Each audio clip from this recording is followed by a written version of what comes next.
This is Lee Ridley. I was lucky enough to achieve 2 promotions with Scunthorpe United, but nothing compares to the joy I experience when listening to the Iron Hour podcast. Just a heads up, this podcast contains strong language. You know, the good stuff. If this isn't for you, turn off now. For the rest of you, now fucking enjoy the podcast. Welcome to another episode of the Iron Hour podcast. There's 2 of the usual members, myself hosting it, Barra. I've got Iron Army, Gareth. How you doing, bud? I'm good, thank you. You? You always ask me that. I'm great, thanks. Well, you've got to be kind. It's good to be kind. We're joined by a very special guest today. We have club legend. I mean, he's had more jobs than odd job himself. Mr. Glyn Sparks. How you doing, Glyn? I'm brilliant, thank you. And you both good? All happy and everything? I'm still great. And you are literally aching after this weekend, surely? Not me. No, I'm not either. No. And that tells That just me... shows we didn't do enough running anyway. Exactly, that tells me I didn't do any running. You speak for yourselves. I'm young and athletic. I'm still clinging on to my 20s. So, before we start, please, I just want to say a massive thank you to everybody that was involved in the match, whether it came to watch the game or especially to you guys who actually set it all up. An amazing event, and we can't thank you enough from the club. We really do appreciate everything that happened. Every single one. I mean, Marco in the dressing room giving his team talk. Absolutely brilliant. Becky got involved so much in organising everything. Absolutely fantastic from start to finish. Every single one of the lads was like knew what we had to do. Yeah. So brilliant, every single one. And Max, quiet on the pitch. He was subdued. It was a little bit different a few days earlier, wasn't it? So it was complete different options from there. But no, thank you so much, and every single one who's been involved in the podcast, who's come to support. Can't thank you enough. It was amazing. You're making us blush. Thank you. No, thank you for letting Well, us that's me back. done now anyway. We'll finish there. I've got some money in my pocket. No, we'll put him a kid. Yeah. It was an absolute pleasure. I mean, the final figure included, you know, the revenue from the catering and everything is over £5,000. So the donations, the raffles, the auctions, everything like that generated over £4,000. So that was the charity football match. I know a podcast taking on Wakefield Everton. An amazing day. We think probably 300 plus here in attendance. I'm definitely over it. Yeah, it's incredible, really. We're happy. Right, that's what people have tuned in for, though, Glyn. They want to learn about you. They want to hear all your stories. I'm sure you've got many. Just one or two. So your current role is head of partnership. That's correct. Is that correct? Correct. Fantastic. Now you were also head of commercial. Previously, yeah. Previously, you were Scunny Bunny. Sorry for the spoilers. You were. That happened when the head was revealed against Millwall. Yes. We'll get onto that. Yeah. We'll come later. T-boy. T-boy. Boot boy. Not so much boot boy, but program seller. Program seller. Ball boy. Yeah. Whipping boy. That's gone way. That's for another series. Yeah, the club shop which we ran it when I was at Intersport in the town centre, we ran mats. Got involved in designing kits through when I was at Intersport. So the famous Wembley ones was involved in mats. Yeah, it's been a few jobs. The only thing you haven't done is play. Yeah, and I think Sunday explained why. I think you're being harsh when you said that. So I mean, I think we'll just kick off with the obvious one. As a child, what was the love affair with Scunthorpe? So, first game, 1984. My dad says, "Come on, we're off to a Scunny game." He was actually working for the club as a steward back then. My dad. He says, "Right, I've got the game off. We're going to go to a game." He says, "Scunny Northampton, Tuesday night." And I walked in, old showground, floodlights on, this massive green field. The first 2 things that hit me: the smell of pea and bog. It absolutely, it was like wow. And then I saw the lights, I saw the grass, and that was me done. I was hooked, and it was a boring crap 0-0 game, but I was just hooked, literally hooked by it all. I couldn't believe it. I was just like, oh, wow, you know. And that was me. And then that was in '84. '86, I became a ball boy, and obviously '88 we moved down here. Yeah. And yeah, that was my first away game was in '86 as well. I think we beat Darlington 4-1 and on the bus, you know, it was just amazing. I loved it all. That was everything I've had every shirts in the 80s and 90s, and yeah. So what was your first job here then? Would it have been ball boy? It was ball boy, yeah. So like I say, it was my first ever game was 1988. Played Wolverhampton Wanderers. We lost 1-0. Andy Much scored. I was ball boy at the away end, and I can remember they scored. They invaded the pitch with fans. I mean, they filled that end, the Fox Street end, and they invaded it. I sat there and cried. I mean, my first game, and I'm petrified. I'm absolutely just sat there, beaming my eyes out.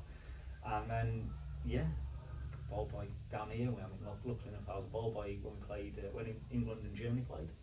I was ball boy of the away end that night, and I made it into Match magazine when we scored the second goal. So Match and Shoot was a picture, and you can just see me celebrating. So yeah. In fact, I mean, I'm sure you've seen a lot of transformations here at the ground. We're actually in the Alex Garcia suite now, which would have been box one. Box one. Yeah, back in the. It's fantastic, isn't it?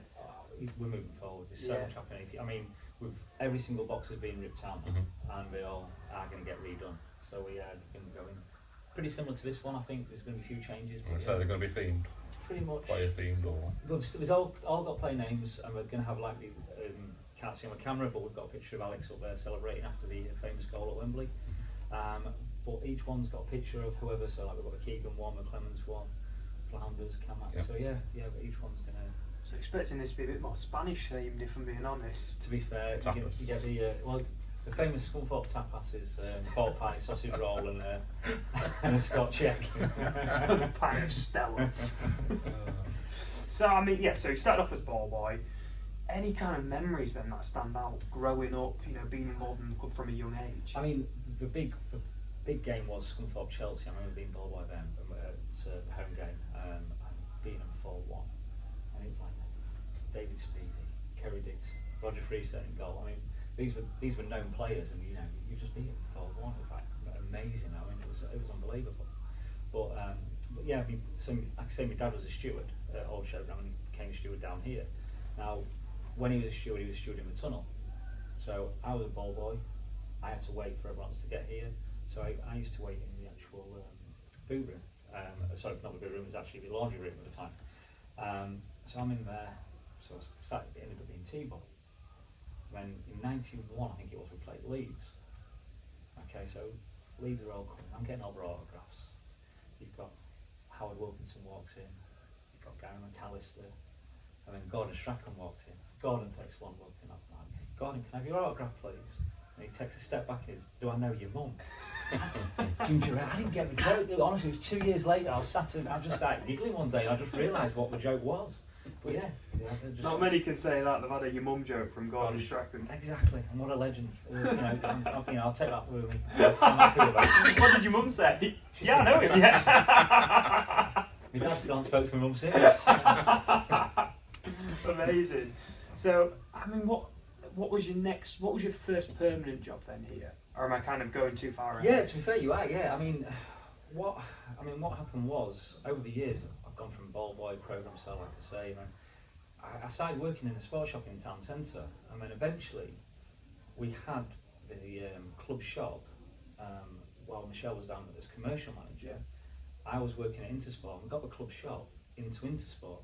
So I was running the club shop for Scunthorpe United in Intersport, working closely with Michelle. So that was really my first. Was you employed by Intersport? I was employed by Intersport, but doing it on behalf of Scunthorpe. So it was, the connection was, the actual main connection at the time was, Keith Wagstaff was the chairman, but Graham Wagstaff, who owned Intersport, Keith Wagstaff's brother. So there was a love there, and it just made common sense to work together and get it all together. So we had that in the club shop there. So I was working backwards and forwards with Michelle from then. And that actually leads on to Scunny Bunny. So obviously, because me and Michelle have been working closely together, going on about getting things into the shop, and I was doing a fair bit of running at the time. And I said to Michelle, I said, well, I'm going to do Great North again this year. I've done it several times. I'm going to do it in fancy dress, and any chance I can borrow the Scunny Bunny outfit? I said, it's for Lindsay Lodge, and she went, that's a no-brainer, isn't it? You know, Lindsay Lodge gets money raised for him, so why not get good, people view it. Publicity, Yeah, great publicity. And she says, it's a no-brainer. She says, you couldn't do us a favour, could you? Couldn't help us out, and just, if we need you to be Bunny, could you be Bunny? So, January 2010, live on Sky, Burnley, Scunthorpe Burnley, I'm Hunny Bunny. My first game is live on Sky, I'm actually Hunny Bunny, and that's how it came about. And then Jerry stepped down a little bit and couldn't do it every week, so I started taking my role as Scunny Bunny and Hunny Bunny. We started taking it in turns, and then 2012, permanent job. Which do you prefer, Hunny or Scunny? To be fair, You look cracking in a skirt. It's got to you be know what, said. that was a problem. I used to jump the fences and the walls, and my skirt used to ride up a little bit. But one little story when we was taking it in turns, being Hunny Bunny and Scunny Bunny. One's number 66, which is Hunny Bunny, Yeah. and one's 99. I was Hunny Bunny one game, and the kid asked for his autograph, so I wrote Hunny Bunny 69, and yeah, Did you know straight away? as soon as I wrote it, I was like, oh, I can't believe I've just done that. Yeah. Crack on, walk around. If anyone's got that autograph, Yeah, please. I'll redo it. so you said it was Hunny Bunny. Hunny Bunny 69. Fantastic. Yeah. You little minx. I remember when we played. Our 99 series. It was Newcastle. We played Newcastle, and obviously I'm a Hunny Bunny of this game. And I'm walking around, and this Geordie. I mean, the mascots don't speak. It's one thing. It's written well, so unwritten rule. A mascot doesn't talk. Anyway, we're walking around and getting high fives, and we're going to the away end, so we're getting a bit of banter. And this, it was a Geordie, grabs hold of my head, and Hunny Bunny's mouth was open, and he stuck his tongue down into the mouth, and I went, "You do know I'm a bloke?" And he literally went, "Fuck me, it's a fella." so yeah. And I went back in for it. Anyway, 10 quid later, and So was that the year we beat them? that's that one. What day that was? Oh, What do you remember other than being sexually harassed? What do you remember from that day? There was no harassment. So that place, that Donny Road End, was bouncing. It was hilarious. It was brilliant. It was great to see. And I mean, you got Wooly going. I mean, Wooly was famous for 2 games, wasn't he? Yeah. I mean, the thing is, you forget what a good player he was. He just remembered for the 2 Yeah. games. Yeah. But what a player! And that night, we destroyed Newcastle. We actually did, and it was a great game. Absolutely battered them. Well, for me, obviously that, everyone remembers that. The Reading game, the 2-2 was up there as well, because we were 2 down. That's fast. Oh, that was unreal. I think it was those midweek games. They were just special, weren't they? Anything under the lights here. We've had some. I mean, remember that season we went and we did the Friday night games. Yeah. We had about 4 or 5 Friday night. We won them all, didn't we? That year we got, Was that the year we beat Yeovil on? Yeah. God, that was unreal. Again, the place is bouncing on a Friday night. I mean, If we can do it next season, get them Friday started, Lee. Absolutely. Yeah. Let's get them fixtures changed now. But no, really, this place does have some magical atmosphere under the lights. And like I say, my first ever game Tuesday night. So maybe it's just me and the lights. I don't know what it is. So what other stories have you got as a mascot? Right, okay. So obviously we just mentioned about the revealing of the head. We played. The bunny head. Hey, go on, son. I told you it was a tenner. So as we played Millwall, we beat them 3-0 one year, and we've got the old game, the Portugal. So that would be 08-09, the year we beat them in the playoffs, would it? No, this was. This would have been a few years later. Yeah, it would be 2000.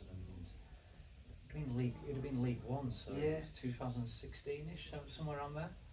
Am I right? Around about there. So we're playing Millwall, and it's half time, and Portugal. I'm in the net, and one from Scunthorpe, one from Millwall. Spin around pole 10 times. Millwall lad had only managed to do 4. It was a bit tipsy. When he started dribbling towards me instead of just kicking the ball, I thought, right, serious head on here, so I've come out to narrow the angle. He shot, I've saved it. He shot again, I've dived the other way and saved that one. With that, he just ran at me, throwing 4 punches. And rabbit punches. Go on, son. Anyway, he's throwing 4 punches at me. I'm like, this actually hurts. Anyway, so I picked him up, and as I've thrown him to the ground, and he's quite a big lad, he's ripped my head off. Anyway, the crowd turned on him and started chanting, "You'll never beat the bunny, you'll never beat the bunny." And I've looked at the crowd and I've got no head on, and I've just gone full Hulk Hogan moment and started doing that to the crowd. And social media did have a field day, even made it onto a BBC headline on the website. Yeah, so that was. What was the headline? Do you remember? It was just a mascot loses head or something like that. It had to be something like that, doesn't it? Yeah, it was something along those lines. But yeah, there was little write-up all about me, like I said. But no, I mean, there's quite a few others. I mean, away at Donny, we got. I went through. When you go with Doncaster Rovers, Donny Dog has somebody who walks around with them. So I'm having a dog handler. A dog handler. That's exactly right. I'm going to use that in a group chat. There is a mascot group chat on WhatsApp. Oh, of course I'm still part of it. Full of really cool people. Oh, yeah, well, not one of us are a gay. So we're literally walking around Donny, and they take us into this bar underneath the ground, like we've got here. And I got bloody jumped. I actually cut hiding, and I got a few punches in, and I've actually caught. That's fun. Yeah, from Donny. Yeah, I've got out, and I've caught one a bit of a view, and I've actually hurt him. Anyway, Cool, I went out to a place, and we had to report. And I said, look, just to let you know, I've hit this bloke, and I know I've hurt him. And the copper says, look, he ain't going to complain, is it? He says he's been beat up by a rabbit. So, and I was like, well, not how much more worried about my health and his, but but I just wanted to let you know, if there is a complaint, I did get it by a few. And I said, but I had caught him a view, and he was struggling a bit. So that was Donny away. But the big one was Grimsby Town. Oh God, yeah. So played him in the cup, didn't we? And this is the year when it's on BBC. And this is the year when we had the just before Brian Laws lost his job and Russ took over. So at our place or their place? This is at their place. Yeah, so that was a draw, obviously. This is the draw, the replay, yeah. So 3 days earlier, Viking FM have contacted me and Mighty Mariner and said, look, we want to do something for radio. Because this is when Jim Coulson was working for Scunthorpe United, he was PA on the He was the stadium announcer. That's right. Yeah. So he's doing on the PA, and he was doing a Viking FM, Rosie and Jim breakfast show. Which one was he? He was the taller one. No, Rosie. he was the shorter one. Rosie was the taller one. So he's so Jim's like, he said, can you come meet us at Blundell Park, and we're gonna have some fun games. So okay, we'll go along. And the first game was playing conkers. Right, so 2 mascots, great big furry hands. You try and flick a conker and play conkers. Didn't have a clue what we was doing. Couldn't see if we did anything. So they said, look, null and void on this. Let's see who can throw it the furthest. Well, I got this conker in my hand and I couldn't even feel it. So I've actually gone to throw it and I've thrown it behind me. And then all he had to do was just drop it. He had to drop it.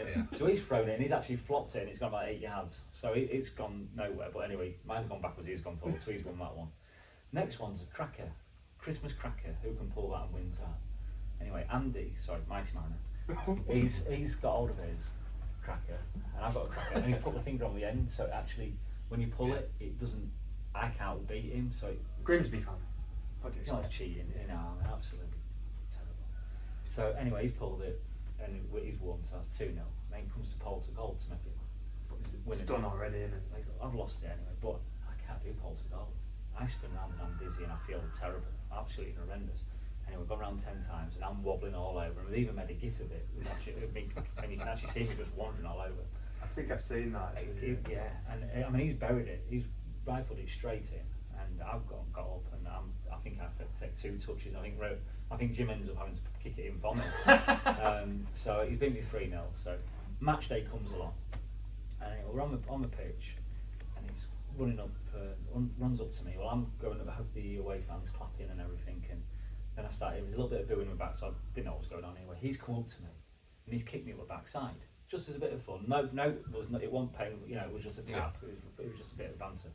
So I've turned round. Mighty Mariner's got a long nose, so I've used it like a punch bag. So I'm doing the speed punching on his nose, and then we had a little tussle in the middle of the pitch, which there is a picture of. You can see us having a little tussle.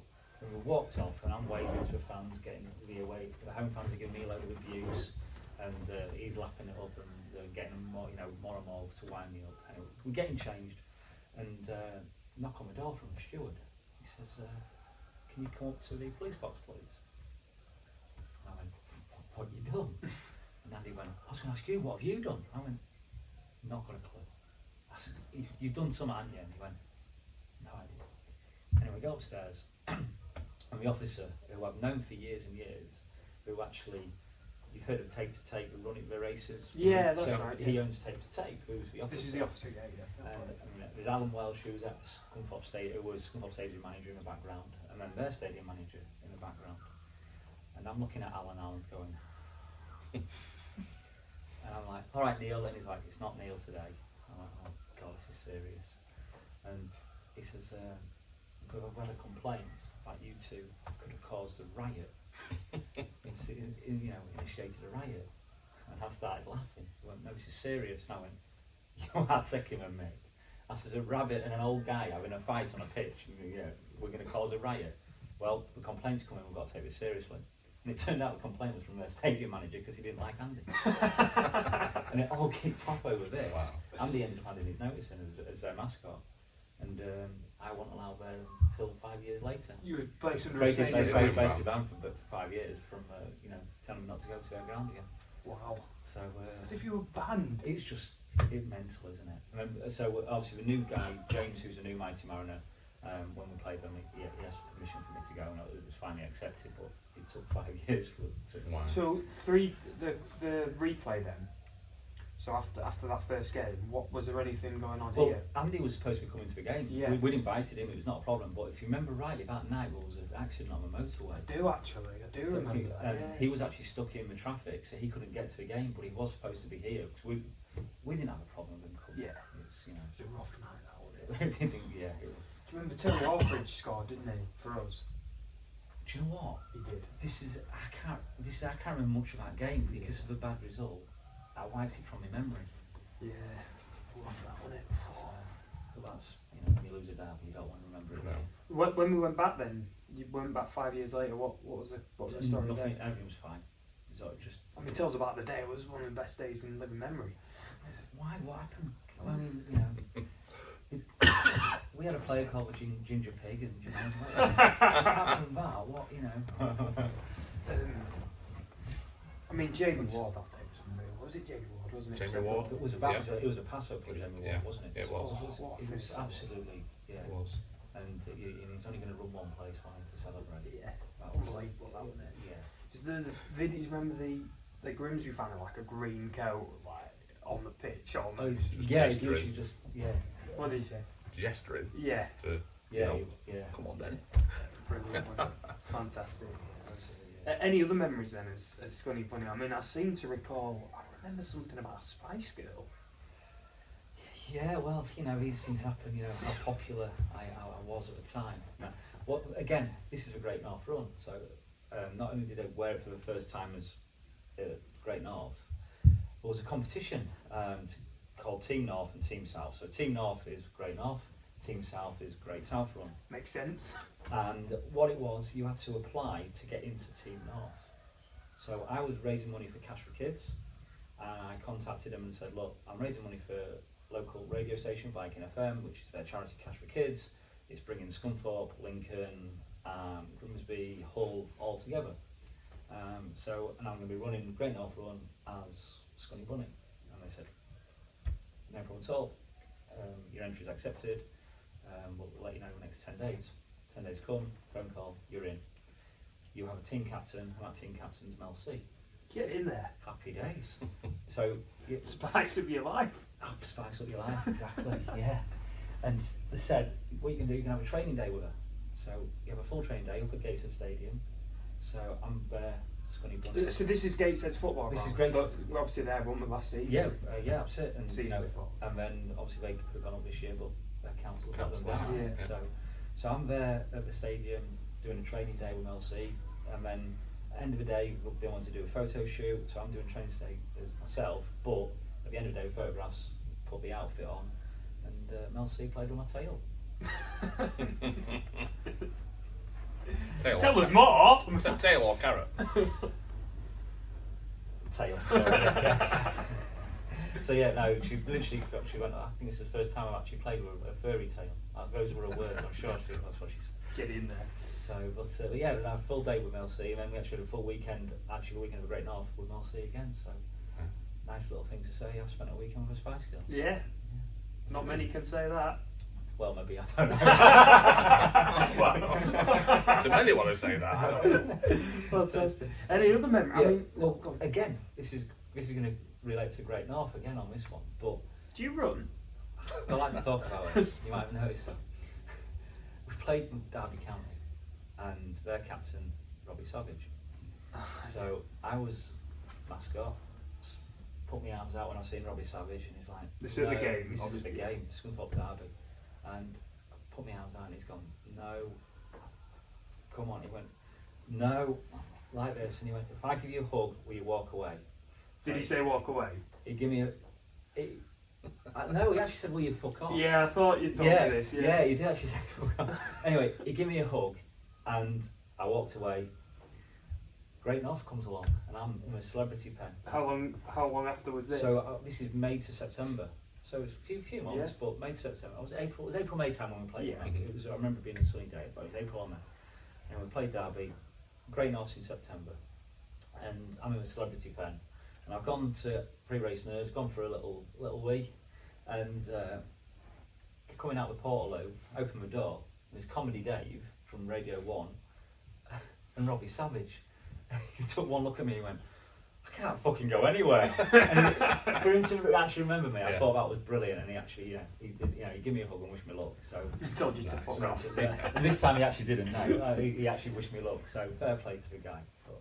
But no, I mean, we've had some great times. I mean, Was there a game as well where you did something you weren't supposed to? You were told not to go out or something?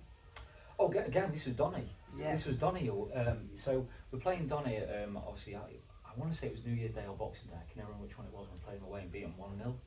Oh, well, Paddy Madden scored. Paddy Madden scored, Yeah. yeah. Offside, I think. Not, it doesn't say that, it says 1-0. That's what it says.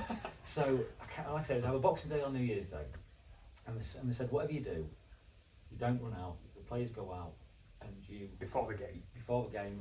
just as the players are walk, what. Yeah. So here, when the music comes on, I used to leg it out in front of everybody, and I used to do a lap of the ground, and they said, here, Donny, you don't go out in front of the players. I do. So I'm going. That's it. As soon as that music comes on, the players are going out. I'm going straight past them, and I've legged it. I'm out in front of everybody, making lapping it all up. I wanted to make sure. Yeah, so I did get a little warning about that. But yeah. No stadium ban for that one. No stadium just a ban. rebel, aren't you? Just fun, You know it's what I a mean? bit of fun.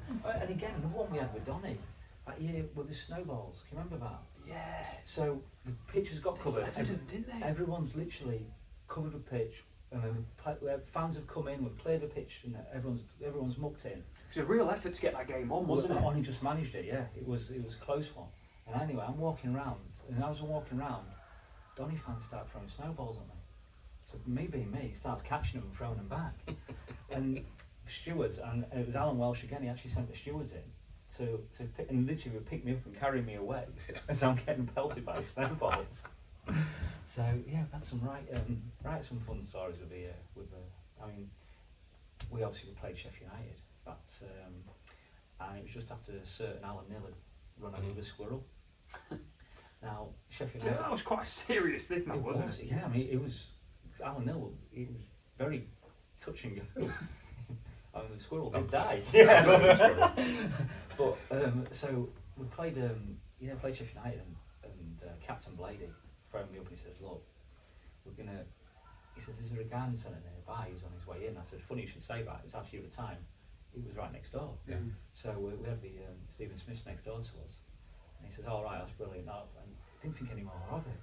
With that, he comes up to me before I get changed, and he went, I've got something, and he's got a little pot squirrel.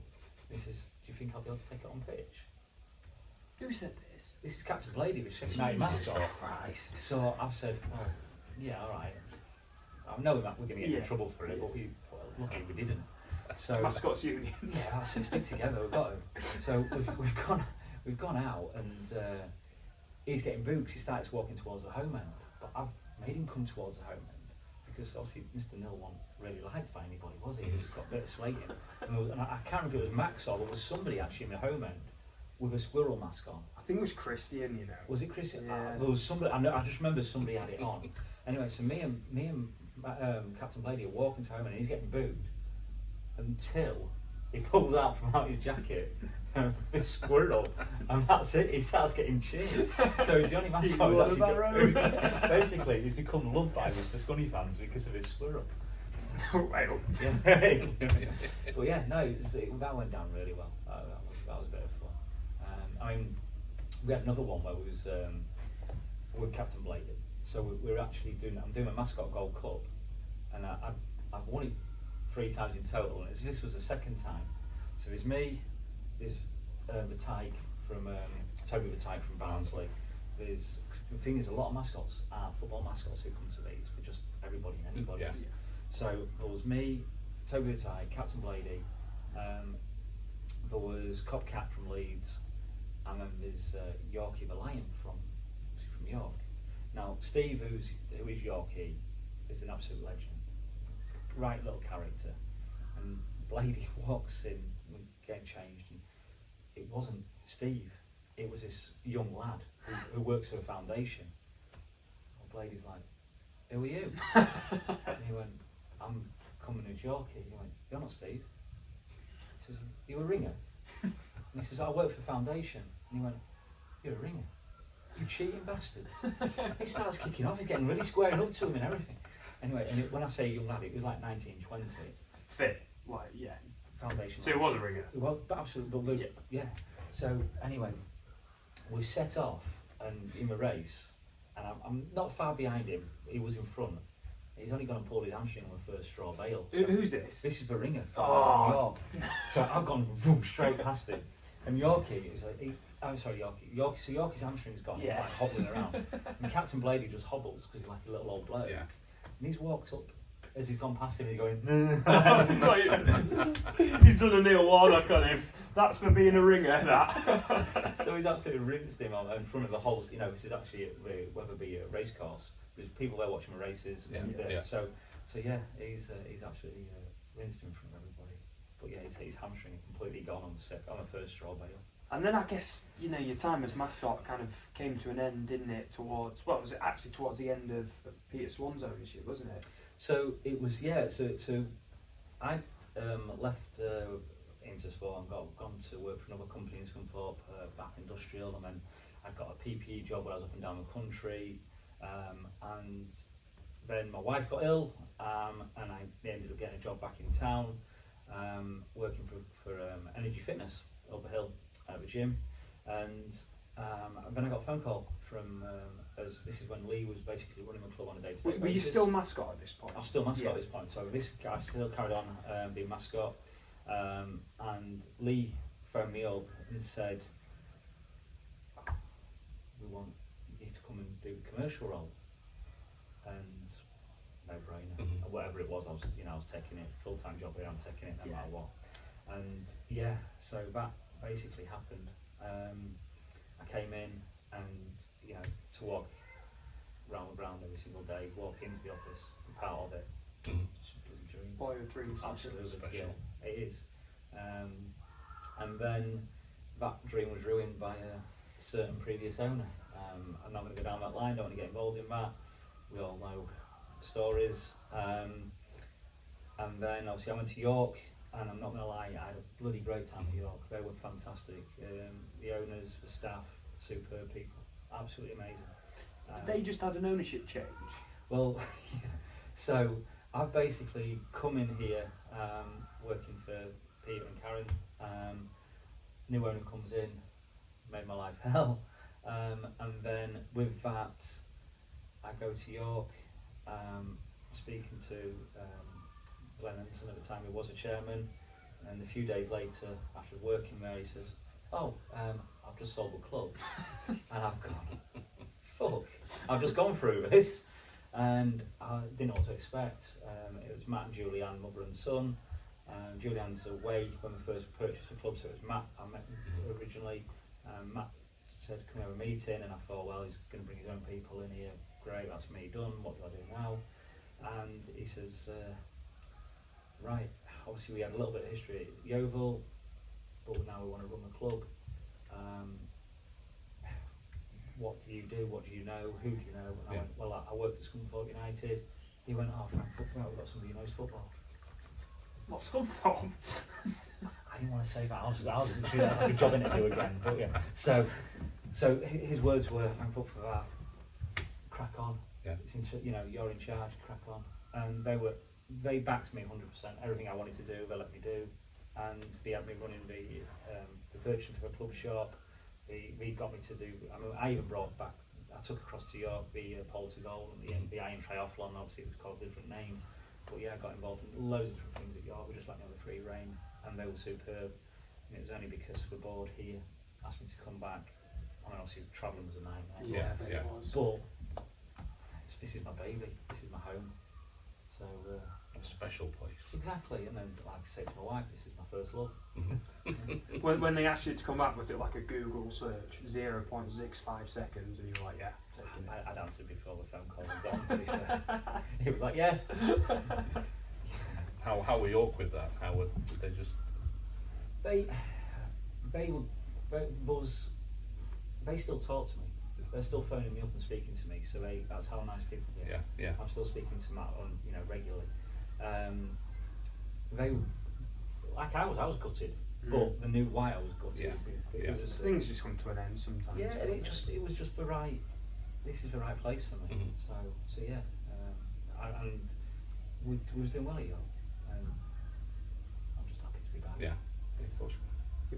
You must be pleased then to be under this new ownership, and the feeling at the club at the minute. The buzz is fantastic. Yeah. It is great. I mean, you've got, you get Rog walking in, and if Rog walks By in, the way, Rog is an absolute legend, isn't he? He's I know you super. shouldn't have favourites, but he's mine. He is. Mashallah, brother. He is my number one. yeah, you get the hug off Rog. Oh, hang on, everyone gets the hug. It's not just a special. Oh, what?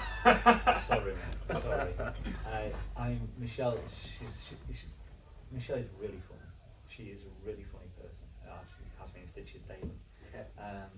George is brilliant. I don't know if you spoke much to George. I've never met George. I've heard, I don't Right. want to say angry, but I've heard he's very driven with things. Oh, he knows what he wants. Yeah. But he's a character. Yeah. He doesn't Played a bit of football as well. Yeah, very good sense. Local Saturday Sunday League player. Yeah. How come he didn't play on Sunday? Yeah. He's away on holiday. Oh, we'll let him off. Yeah. It's fair. Plus, we had more than enough. But he doesn't say a lot, but when he does, everyone stops and listens. Yeah. That's the one thing about George. And obviously you've got Ian Sharp and Simon and Tahini, the list goes on. Ian's done bits as well, hasn't he, by the way? Yeah. Done unbelievable There's a lot of things that goes on that nobody knows about. Ian Sharp's a And legend, that's everyone. Yeah. Everyone's involved in certain little We know things. that. I mean, we look at what Simon did. He organised the darts and Yeah. Keegan. He was involved in. There was obviously other people involved in that as well. But it Generates some, maybe not on their own. They're not standalone big incomes, but all together, it's everything's had enough. Yeah, So you look yeah. around and it's this is getting things sorted. Like with pitch hires, these we're bringing them in and we're working.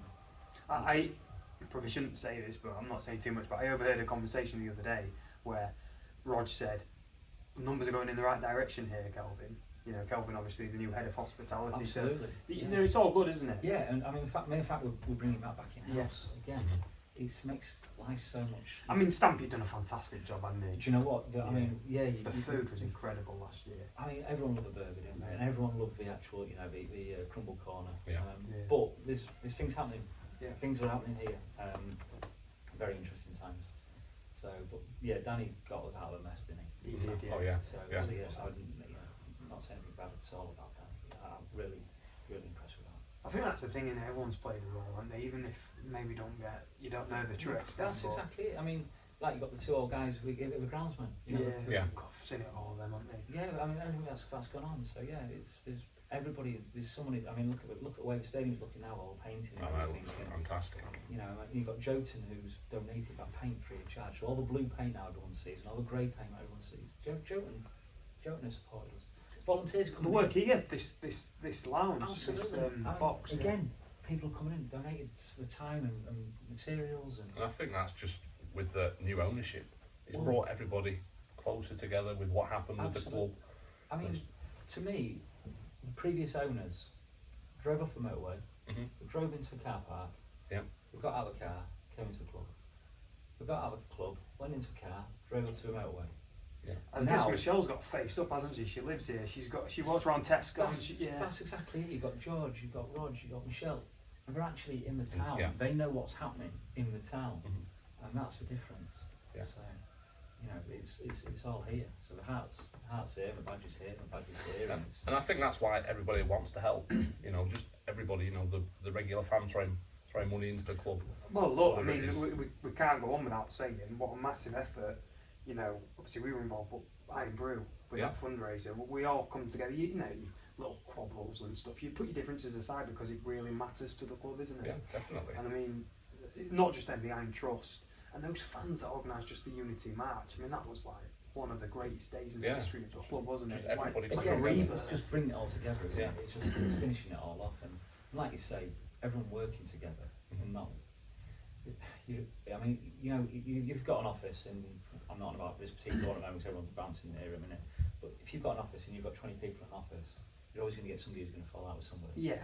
And that's, Yeah. you know, if somebody doesn't agree with something, and I'm afraid social media is a bit of the devil, isn't it? And you know, it does cause somebody will put something on there just to get a bite, just because they want to get some interaction. I get it. I mean, the thing is, I'm not calling for, you know, everyone to be fluffy and happy, but yeah, I am really, because like unity is the only way, isn't it? This time, yeah, at the moment, this time is we all need to be united. We stand. Yeah. You know, Yeah, definitely. it is. It's all in our badge. You look at it, the Yeah. sayings. You know, we've got united. We stand. Unity. Mm. It is what we're about. I'm certain, like, it's not the first time, but I mean, I can feel like the excitement and the buzz about, you know, next season, and just can't wait to see who we sign and, I mean, and which direction Andy's going to take it. little things like, I mean, we had a queue the other week before with the ticket sales. Was queuing out the door. For the Boston game. No, this is literally for season tickets. Oh, wow. This is for season tickets. It was queuing out the door. It was just before the deadline, because now it's Yeah, being extended. But the deadline, Michelle went out to see. Half an hour later, Andy just says, "Oh, how's ticket sales going?" And I said, "Well, since you've been put in charge, we've got people coming queuing for refunds." But what he did, so he said, "There's people queuing." And with that, he went out and spoke to her. And so, like, Michelle had been to speak to him, Andy went to speak to him. Because to be fair, that's one thing Jimmy really nailed, wasn't it? He really got, you know, he's not from Scunthorpe, but he really understood this town, I think. He got He I think he understood working class, didn't he? And He definitely, you know, 100%. and he got what Scunthorpe was about, and Yeah. he did. And Well, we the had good some thing great is- days under him, didn't we? Scarborough, remember when we absolutely pumped Scarborough 4-1? I mean, look. I mean, you know, you saw how Jimmy used to react on the pitch. When Yeah. You know, and you know, it's a case of we've got somebody now who actually knows the club Yeah. inside and out as well, which Jimmy didn't, and Jimmy picked it up quickly. So Yeah, he did. Andy's known it from day one, from Yeah. being a kid here, and fair play. You know, he's going to be, you know, he wants to know what's happening in town as well. Yeah. By the way, he's like saying, what's happening here, what's happening there, and he's finding out more and more. And you know, can we do this? And you know, I think you've got to jump onto it, haven't you? yeah, The positive we're definitely feeling. feeling Yeah. a good factor again. Anything more to add? No. Any other stories that you've held back for a big finish? I can't think of any. Can I just ask, Yeah, go for it. who stopped your footballing career? All right, okay. A bit of a legend, to be fair. I'm taking this one. I'm quite happy. So I got a little trial, and this is when Doncaster Rovers were in the conference. Oh, I'm glad it was football. So I've got a trial at Donny Rovers, and we've got Kerry Dixon just been sacked. Snowden had gone in charge. So I've turned up, and Snowden said, "Look, I've got things happening. Things are going to change." To be fair, I'm bringing someone in. He says, "I have a training day with him." He says, "Just have a day." In fact, he just arrived. And anyway, I open the car door, go, and this door opens, and I turn around, and I froze. I absolutely froze. Now, if you're growing up in the 80s and early 90s, there was a couple of goalkeepers which were legends. Obviously, there was Peter Shilton, Peter Schmeichel, Ray Clements, and for me, the greatest was Neville Southall. Gonna say, you've got to put the bin man in there. And I turned around and seen Neville Southall. So my career before it even started was cut short by Neville Southall. Now, for me to say, you know, I lost my place in Neville Southall, I'm taking that. That's not a bad thing, is Just it? run with it. I mean, to be fair, we'd have taken one look and said, "No, you're not good enough anyway." But we never got to even do that, so I got binned by the bin man. There you go. Oh, well, I mean, it's been an absolute pleasure, Glyn. I've loved it. And I should probably say this is take 2, because Yes. we did come and try to record this a few weeks ago. But I think Gareth must have taken Kendall's toy microphones. Always my fault. Yeah. I'm just hoping I press record. I think we're all hoping that. You're getting on a bit, aren't you? I am. Geriatric iron. Hey. But, I mean, yeah, fantastic buzz at the minute. A great day on Sunday. Absolutely. Amazing amount raised. And I guess we're just excited to see who these players are coming through the door. I'm looking forward to it myself. Yeah, well, thanks very much, No, mate. thank you. That's honestly been one of the Thank best you. pods we've ever done, I think. So, Appreciate it. and no coincidence that Max wasn't here. Thought it was quiet. Yeah. But yeah, so yeah, up the iron. I'll be iron. Down.